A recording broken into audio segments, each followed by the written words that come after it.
할렐루야. 여러분 반갑습니다. 오늘도 주님을 사랑하는 마음으로 또 예배를 소중히 여기고 무엇보다 주의 은혜를 사모하며 주님의 자리에 나온 여러분 모두에게 오늘도 하나님의 크신 은혜와 평강이 여러분의 삶과 모든 영역 가운데 함께 하시기를 주님의 이름으로 간절히 축원합니다. 우리 옆에 분과 인사 나누겠습니다. 오늘도 잘 나오셨습니다. 사랑하고 축복합니다. 아멘. 저는 오늘 집사님이 봉독한 본문 말씀을 가지고 다시 예루살렘으로라는 제목으로 여러분과 함께 말씀을 나누고자 하는데요. 여러분, 기독교의 핵심 진리 두 가지가 있다고 말씀드렸죠. 그것은 십자가와 부활입니다. 이 두 가지가 복음의 핵심이고 복음의 내용이에요. 그래서 우리는 십자가의 은혜를 묵상하기 위해 사순절을 보내고 고난주간을 지키죠. 그리고 부활하신 주님을 또 우리가 고백하고 또 묵상하기 위해 부활절을 지난주에 지켰습니다. 어떤 분은 그러더라고요. 사순절은 40일 동안 지키면서 십자가를 묵상하는데 왜 부활절은 하루만 지킵니까? 라고 말하는 분도 있어요. 그렇다고 해서 부활절이 사순절보다 덜 중요하냐? 절대 그렇지 않습니다. 사실 부활절은 지난주만 부활절이 아니라 앞으로 우리가 예배드리는 모든 날이 부활절인 줄로 믿습니다. 부활하신 주님이 함께 하셔서 늘 기쁨의 예배 날이 주일인 것이죠. 그러면서 저는 이번 주부터 몇 주간 부활하신 예수님이 부활하신 후에 있었던 일들이나 행적들을 살펴보면서 말씀을 한번 나눠보려고 합니다. 예수님의 사역은요, 부활로 끝난 게 아니었습니다. 부활하신 후에 이 땅에 40일간 계시면서 또 다른 많은 일들을 하셨는데요, 예수님이 하신 일들이 무엇인지, 또 그 속에서 우리가 배울 영적 교훈은 무엇인지를 말씀을 통해서 깨닫는 저와 여러분이 되기를 소망합니다. 그러면서 오늘 본문 말씀은요, 예수님이 부활하신 당일 오후부터 저녁 시간까지 있었던 한 사건을 기록해 주고 있습니다. 그 내용은 뭐냐면 어느 두 제자가 예루살렘을 떠나서 엠마오라는 곳으로 가는 도중에 부활하신 예수님을 만났다고 하는 이야기입니다. 그래서 그들이 다시 예루살렘으로 돌아가서 부활하신 주님을 만난 이야기를 다른 제자들에게 하는 이야기가 오늘 우리가 읽은 본문 말씀의 내용이죠. 여러분, 성경이 우리에게 주는 기능 중에 하나가 뭐냐면 거울과 같은 기능이 있다는 거예요. 여러분, 거울이 뭐예요? 나의 있는 모습 그대로를 비춰주잖아요. 나는 지금 모르는데 거울을 보면서 내 얼굴에 때가 묻었구나, 내 얼굴이 뭔가 잘 부족하구나 깨달는 것처럼 말씀이 나를 돌아보게 하는 은혜가 있다는 거예요. 내가 말씀대로 다 살고 있는가? 내가 하나님이 원하는 모습으로 성장하고 있는가? 내가 다시 주님 앞에 바로 설 수 있도록 나를 도와주고 만들어주는 기능과 힘이 말씀에 있는 줄로 믿습니다. 그러면서 저는 오늘 우리가 읽은 엠마오로 가는 두 제자의 모습 속에서 우리의 신앙과 우리의 모습을 돌아볼 수 있는 은혜가 우리 모두에게 있었으면 좋겠습니다. 그들이 왜 예루살렘을 버리고 엠마로 가야만 했는지, 그들의 연약함이 무엇이었는지, 그러면서 오늘 우리의 신앙의 부족함은 무엇인지를 이들의 모습 속에서 살펴보면서 우리가 다시 하나님이 원하는 신앙으로 다듬고 회복되는 은혜가 저와 여러분 모두에게 있기를 주님의 이름으로 간절히 축원합니다. 먼저 이 두 제자는 어떤 사람들이었을까요? 그들은 12명의 제자에 포함되지는 않았던 것 같습니다. 하지만 그래도 과거 예수님을 열심히 따라다녔던 신실한 믿음의 사람이었던 것 같아요. 그래서 제자라는 호칭도 붙였겠죠. 그리고 이 두 제자는 예수님이 잡히고 십자가에 돌아가신 후에도 다른 제자들과 함께 있었던 사람들이었습니다. 13절에 보면 그날에 그들 중 둘이 예루살렘에서 25리 되는 엠마오라 하는 마을로 가면서라고 기록하는데요, 그날에라는 말은, 그날은 언제냐? 예수님이 부활하신 날이에요. 그리고 그들 중이라는 것은 뭐예요? 제자들 중에 있었다는 거예요. 그러면서 이들은요, 마지막까지 제자들과 함께 있었던 사람이었다는 걸 알 수 있습니다. 그런데 이 두 사람은 다른 제자들을 떠나서 예루살렘을 떠나 엠마오로 가고 있다는 거예요. 여러분, 이들은 왜 예루살렘을 떠나서 엠마오로 갔던 것일까요? 성경은 직접적인 이유를 우리에게 밝혀주지는 않지만 오늘 본문과 상황을 종합해보면 우리가 몇 가지를 한번 생각해 볼 수가 있습니다. 그들이 왜 예루살렘을 떠나고 엠마오로 갔을까? 첫째는요, 그들은 예루살렘을 떠나고 싶은 마음이 들었기 때문입니다. 이는 실망과 낙심했기 때문이에요. 예수님의 십자가 사건 이후에 제자들은 큰 충격과 절망에 빠졌을 겁니다. 오늘 본문 24절에 이런 말씀이 있는데요, 우리는 이 사람이 이스라엘을 속량할 자라고 바랐노라. 즉 이들은요 예수님을 메시아로 믿었습니다. 우리를 구속하고 구원해 줄 그런 메시아로 생각했어요. 자유를 줄 줄 알았단 말이죠. 그런데 예수님이 며칠 전에 십자가에 힘없이 돌아가시고 그리고 무덤에 갇히는 존재가 되어버렸어요. 큰 실망과 좌절이 이 제자들에게 있었던 것이죠. 그래서 엠마오로 가는 길은요 단순한 이동길이 아니라 주님께 실망해서 마음에 큰 상처를 입고 주님을 떠나는 상실과 낙심의 길이 이들의 길이었습니다. 그리고 또 하나 이들이 떠났던 이유는 뭐냐면 두려움 때문이었던 거예요. 예수님을 따르던 사람들은요 당시 종교 지도자들의 감시 대상이었습니다. 그래서 제자들은요 예수님이 죽고 나자 다음엔 우리 차례가 될지도 모른다는 두려움 가운데 숨어 있기까지 했습니다. 아마 이 두 제자도 그들과 같이 숨어 있고 두려워했을 거예요. 그러면서 야 여기 있다가는 우리 큰일 나겠다. 예루살렘에 있다가는 예수님을 따랐다는 것이 들통나서 우리도 어떻게 될지 모르지만 빨리 이곳을 떠나야 되겠다고 해서 이 두 제자가 두려움 때문에 예루살렘을 떠나서 아무도 모르는 엠마오로 가는 작은 마을로 가려고 했던 것이죠. 소위 어떻게 보면 도망친 것입니다. 또 이들이 예루살렘을 떠나 엠마오로 갔던 이유는 일상으로 돌아가려고 하는 마음 때문이었을 겁니다. 엠마오는 예루살렘에서 서쪽으로 약 11km 떨어진 작은 마을입니다. 그래서 많은 학자들은 이곳이 이 두 제자의 고향이거나 아니면 예수님을 따르기 전에 그곳에서 지냈던 곳으로 보고 있습니다. 즉 그들은 이제 모든 것이 끝났어요. 예수님도 사라지고 메시아도 떠났고 소망도 끝났으니 더 이상 예수님을 믿고 따를 필요가 없다 생각해서 원래의 삶으로 돌아가고자 했던 것 같습니다. 그래서 예수님과 함께 했던 예루살렘을 정리하고 이제 다시 내가 살았던 세상 속 엠마오로 가려고 했던 것이 바로 이 두 제자의 모습이었다는 거죠. 자, 그러면 이를 종합해 보면 엠마오로 가는 두 제자는 원래 신실한 제자들이었어요. 정말 예수님을 잘 따르고 제자라고 이름을 붙일 정도로 주님 앞에 신실했던 사람이었던 것 같습니다. 그런데 예수님이 십자가에 달려 돌아가시자 주님께 큰 실망을 하고 이제는 더 이상 주님을 따르지 않겠다고 제자로서의 삶을 포기한 사람들이 바로 이 두 제자가 아니었을까요? 여러분 예루살렘이 의미하는 게 뭡니까? 거기에 성전이 있고 예수님의 가르침이 있고 예수님과 함께 했던 곳 아닙니까? 그래서 영적으로 예루살렘에 보면 거기가 은혜의 자리요, 말씀의 자리요, 사명의 자리요, 믿음의 자리가 바로 예루살렘이었어요. 근데 그들이 그 자리를 떠나고 엠마오로 갔답니다. 엠마오는 어떤 자리를 상징합니까? 예수님이 없는, 예수님을 잃어버린 불신의 자리, 그곳이 바로 엠마오였다는 거예요. 바로 이들은 주님을 향한 소망과 기쁨을 잃어버리고 세상의 두려움과 근심 속에서 믿음의 자리를 떠나서 불신의 자리로 나아가는 연약한 믿음의 모습을 보여주는 게 바로 이 엠마오로 가는 두 제자의 모습이라는 겁니다. 자, 그런데 오늘 엠마오로 가는 이 두 제자의 모습은 단순한 과거의 인물이 아니라 오늘 우리의 모습을 보여주는 거울과도 같다는 거예요. 그들이 믿음의 자리를 떠나고 은혜의 자리를 떠나서 엠마오로 갔듯이 오늘 성도인 우리가 은혜를 잃어버리고 기쁨을 잃어버리고 믿음을 잃어버리고 세상으로 나아가는 연약한 모습이 오늘 우리들에게도 있을 수 있다는 거예요. 자, 그러면 예루살렘을 떠나서 엠마오로 가던 이 두 제자가 보여줬던 안타까운 모습인 것처럼 오늘 성도들이 어떠한 안타까운 모습 속에 살아가고 있을까? 첫째는 주님께 실망한 성도들이 있다는 거죠. 오늘 두 제자는요 예수님에 대해서 이스라엘을 속량할 구원자라고 믿었습니다. 그런데 예수님은 우리를 구원하기는커녕 십자가에서 맥없이 죽고 오히려 무덤에 갇히는 걸 보고 이 제자는 크게 실망했어요. 그리고 낙심했다는 거죠. 그래서 예루살렘을 떠났던 거예요. 여러분 오늘날 성도님들 중에도 가만히 보면 주님께 실망하고 상처받고 낙심하여 돌아선 성도들이 종종 있습니다.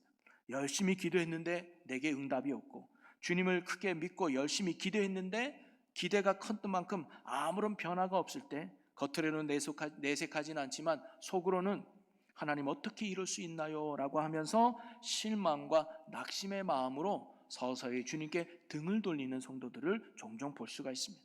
그러면서 야 이제 기도해도 소용없네, 봉사해도 소용없네, 헌신해도 예배해도 신앙생활 열심히 해도 내게 돌아오는 건 아무것도 없네, 오히려 문제만 더 커질 뿐이네 하면서 오늘 두 제자처럼 믿음의 자리인 예루살렘을 떠나서 세상의 자리인 엠마오로 내려가는 연약하고 안타까운 성도들이 교회 안에도 있다는 사실입니다.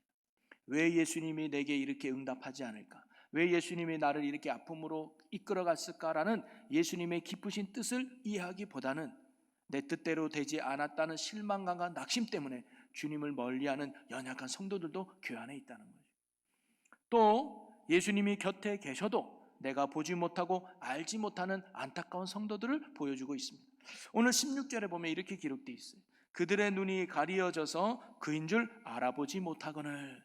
그들이 엠마오로 가고 있을 때 예수님이 그들과 동행했습니다. 그런데 그들은 예수님을 알아보지 못했다는 거예요. 그들은 부활하신 주님이 바로 옆에 계셨음에도 불구하고 예수님을 알아채지 못하고 보지 못했다는 것. 이것이 이들에게 보는 안타까운 신앙의 모습이죠. 제가 요즘 안경을 씁니다. 잘 어울리나요? 지금 벗었는데. 예. 제가 저기 다녔으니까 저 뒤에 있는 PPT 글씨가 겹쳐 보이고 안해서 죄송해요. 노안이 온 것 같아가지고 나이 즈음에 정말 죄송하지만, 그래서 안경을 제가 얼마 전에 맞췄는데 너무 신기했습니다. 정말로 안 보이는 그 글씨가 너무너무 또렷하게 보여서 얼마나 좋은지 몰라요. 근데 좀 불편한 건 좀 있더라고요. 그러면서 제가 하나 깨달은 게 있습니다. 야, 우리에게도 이런 믿음의 안경이 참 필요하겠구나. 주님은 언제나 내 곁에서 계시고 나와 함께 하시는데, 사실 우리의 영적인 시력이 너무 둔해서 그 주님을 보지 못하고 인지하지 못할 때가 참으로 많다는 거예요. 그럴 때 우리에게 필요한 것이 뭐냐? 바로 믿음이라는 안경이라는 거예요.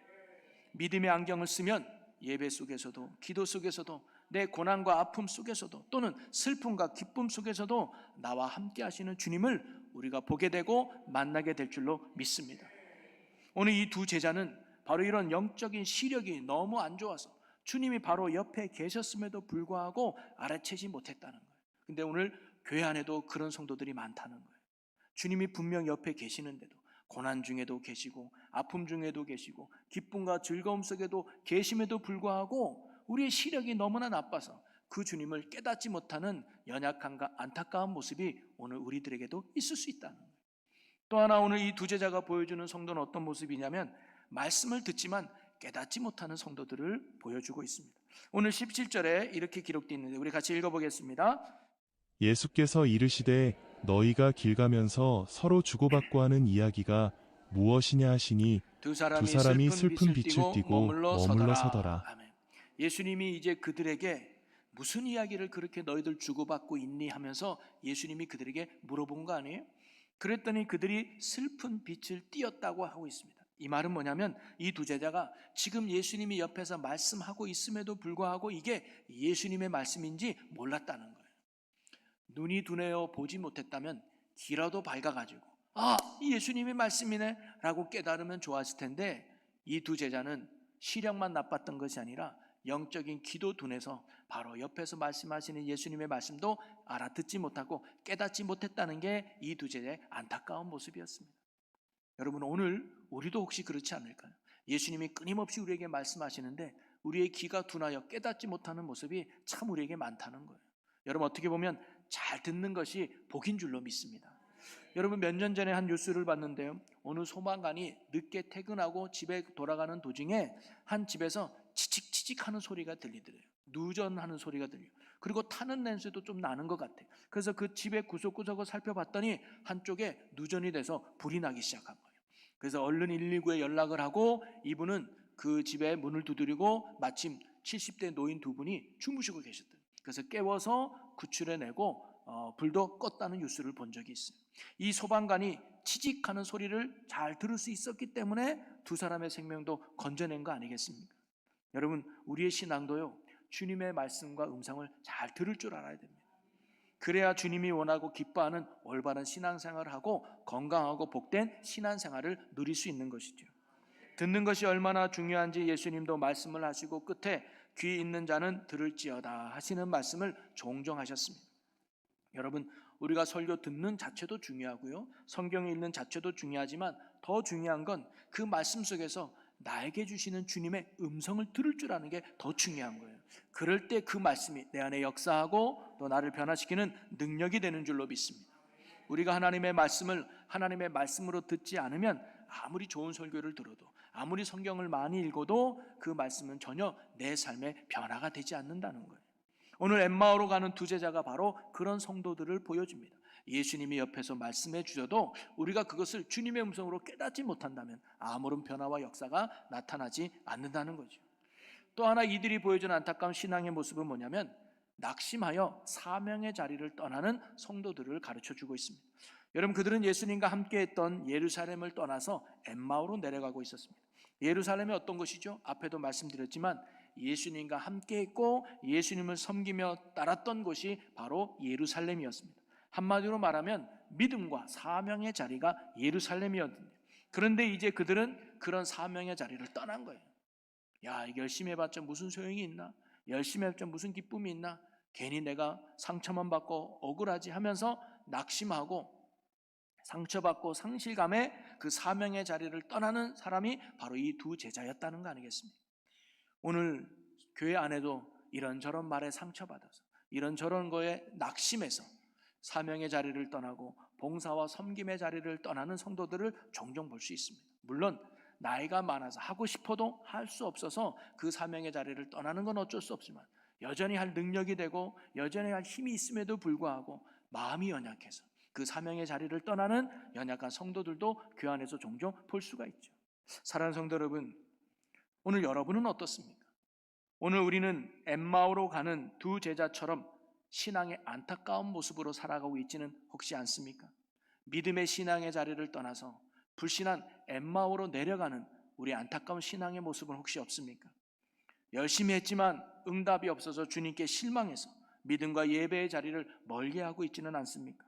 주님은 언제나 내 곁에서 나와 함께 하셨는데 나의 영적 시력이 부족해서 그 주님을 보지 못하고 여전히 두려움과 근심 속에 살아가는 우리의 모습은 없습니까? 주님은 항상 내게 말씀하셔서 주의 뜻을 가르쳐 주기를 원하는데 우리가 세상의 마음을 뺏겨서 귀가 둔하여 듣지 못해서 여전히 오늘도 불안한 마음 가운데 살아가고 있는 안타까운 모습은 없습니까? 또한 섬김에 지쳐서 낙심해서 내가 감당해야 될 사명의 자리를 멀리하며 하나님 앞에 등을 돌리는 성도의 모습은 혹시 없습니까? 그래서 영적인 땅인 예루살렘을 떠나서 세상의 땅 엠마오로 떠나는 낙심 가운데 있는 성도님들은 혹시 이 자리에 안 계십니까? 만약 예루살렘을 떠나서 엠마오로 내려가는 중에 있는 성도님들이 계시다면 다시 믿음을 회복하여 예루살렘으로 올라갈 수 있는 은혜가 여러분 가운데 있기를 주님의 이름으로 간절히 소망합니다. 아니, 예루살렘으로 올라가야 합니다. 그것이 승리입니다. 오늘 말씀도 보면 그들이 예수님께 실망해서 또는 두려움 때문에 또는 낙심해서 예루살렘을 떠나 엠마오로 갔지만 그들의 결과는 33절에 보니까 곧 그때로 일어나 예루살렘으로 돌아가 보니, 그들이 뭐예요? 자기가 떠났던 예루살렘으로 다시 돌아갔습니다. 다시 돌아가서 자신들이 만나 부활하신 예수님을 다른 제자들에게 담대히 증거하게 됐습니다. 그것은 곧 다시 말씀의 자리, 은혜의 자리, 사명의 자리, 믿음의 자리로 다시 그들이 회복된 거예요. 저는 여기 있는 여러분이 물론 지금도 믿음 생활 잘하고 계시지만 혹시 과거에 뜨거웠던 믿음을 잃어버리고 과거에 뜨거웠던 그 신앙을 잃어버린 분이 있다면 다시 그 신앙을 회복하고 다시 뜨거워지는 믿음의 사람이 될 수 있기를 주님의 이름으로 간절히 축복합니다. 다시 신앙의 기쁨과 평안을 회복하고 누리는 여러분의 삶이 되기를 주님의 이름으로 간절히 소망합니다.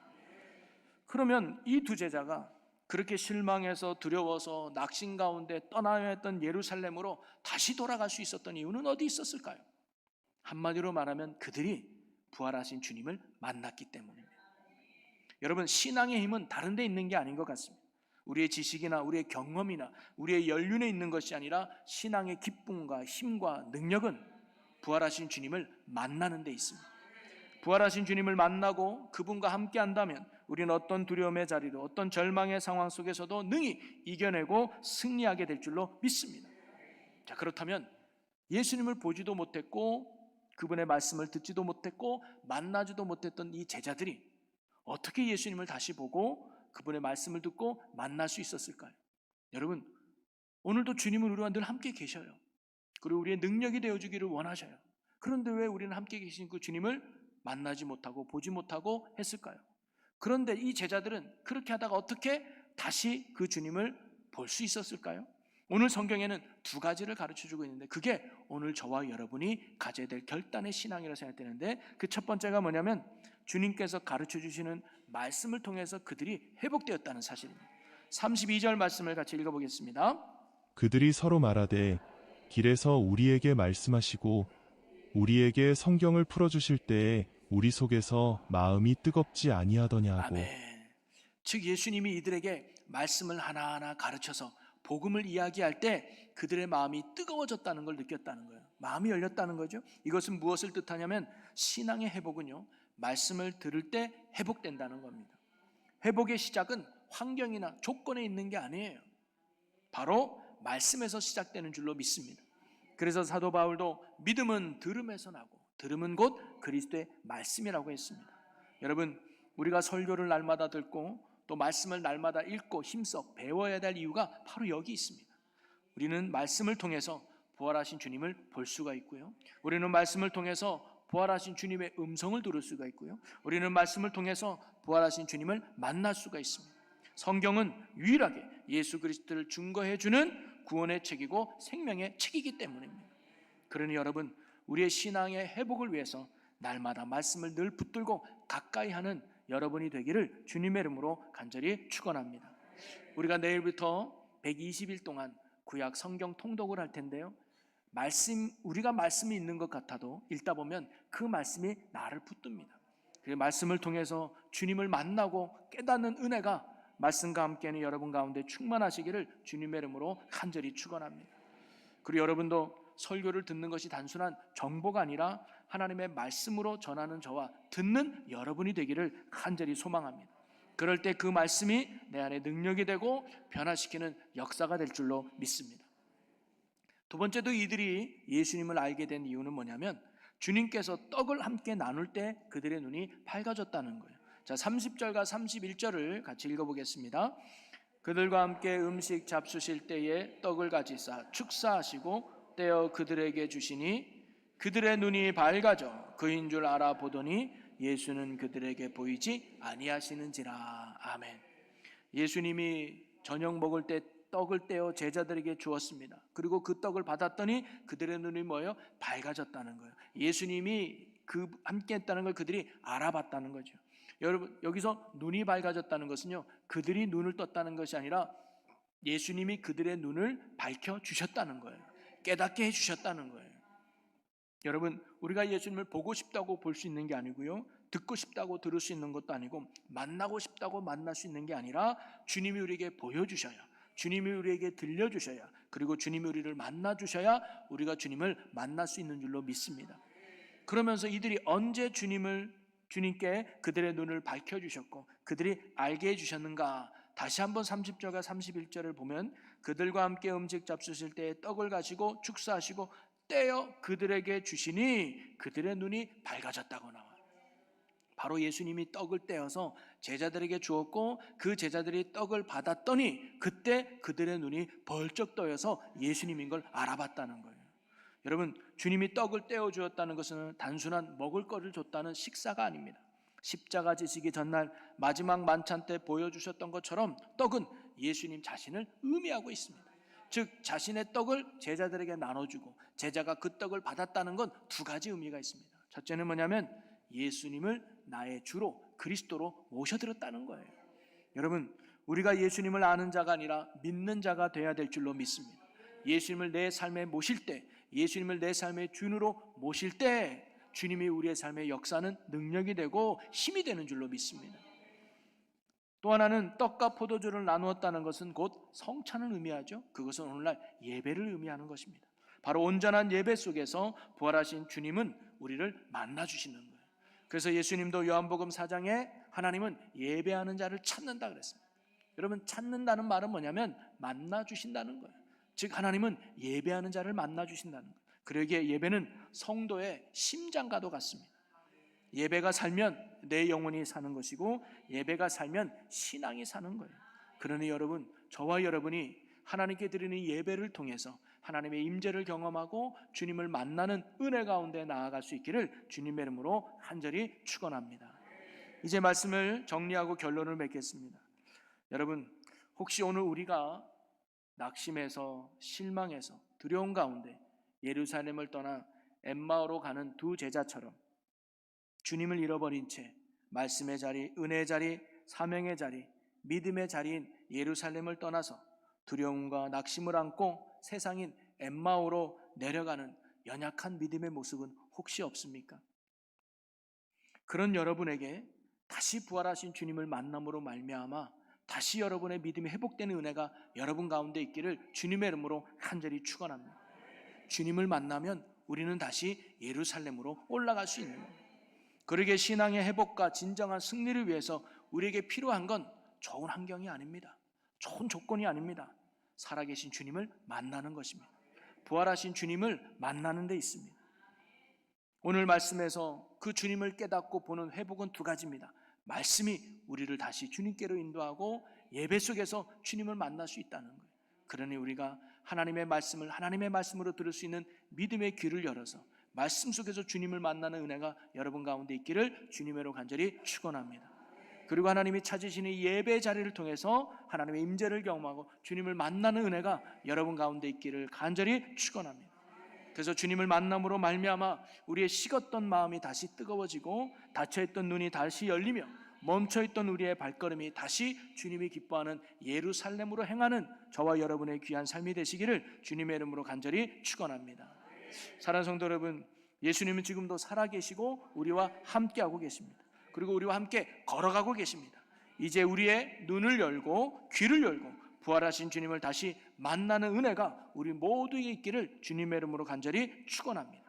그래서 다시 영적 예루살렘으로 올라가서 은혜의 자리로, 사명의 자리로, 말씀의 자리와 믿음의 자리로 돌아가서 부활의 산 증인이 되어 참된 제자로 살아가는 저와 여러분 모두가 되기를 주님의 이름으로 간절히 축원합니다.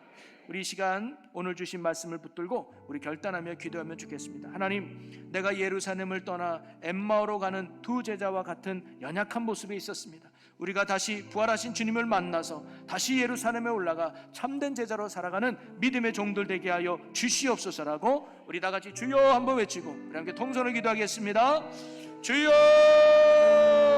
살아계신 하나님, 우리가 하나님 앞에 실망해서 또는 두려움 때문에 연약함 때문에 우리가 예루살렘을 떠나 엠마오로 가는 연약함이 있었다면 이 시간 회개하오니 주님 용서하여 주시옵소서. 다시 부활하신 주님을 만나서 다시 믿음의 자리를 회복하고 은혜의 자리를 회복하고 사명의 자리를 회복하고 말씀의 자리를 회복하여 산 증인으로 참된 제자로 살아가는 우리가 되게 하여 주옵소서. 주님 만나기 원합니다. 말씀을 통해 주님을 만나고 예배를 통해 살아계신 주님을 만나서 우리가 주와 동행하며 참된 승리의 삶을 살아가는 복된 자녀들 되게 하여 주시옵소서. 아멘. 주님 믿습니다. 만나주시고 새롭게 하시고 인도해 주시옵소서. 아멘. 주님 감사합니다. 할렐루야. 사랑과 은혜가 언제나 풍성하신 아버지 하나님, 엠마오로 내려가던 두 제자의 모습을 통해 우리의 신앙을 돌아보게 하시니 감사합니다. 혹시라도 낙심과 두려움 가운데 주님을 떠나는 우리의 모습이 있다면 주님께서 긍휼히 여기사 다시 영적 예루살렘으로 올라가는 믿음을 허락하여 주시옵소서. 우리 가운데 주님께 실망하며 마음이 식어진 자가 있다면 주님 다시 회복시켜 주시옵소서. 또한 주님이 함께 하심에도 불구하고 보지 못하고 듣지 못하고 깨닫지 못했던 우리의 어두운 영적 눈과 귀를 주님 열어 주시옵소서. 그리하여 부활하신 주님을 다시 만나는 은혜가 우리 안에 있게 하여 주옵소서. 그래서 엠마오로 내려갔던 발걸음을 돌이켜 다시 예루살렘으로 올라가 사명 감당하는 믿음의 저희들이 되게 하여 주시옵소서. 언제나 살아계셔서 우리와 영원토록 함께 하시는 우리 주 예수 그리스도의 이름으로 기도하옵나이다. 아멘.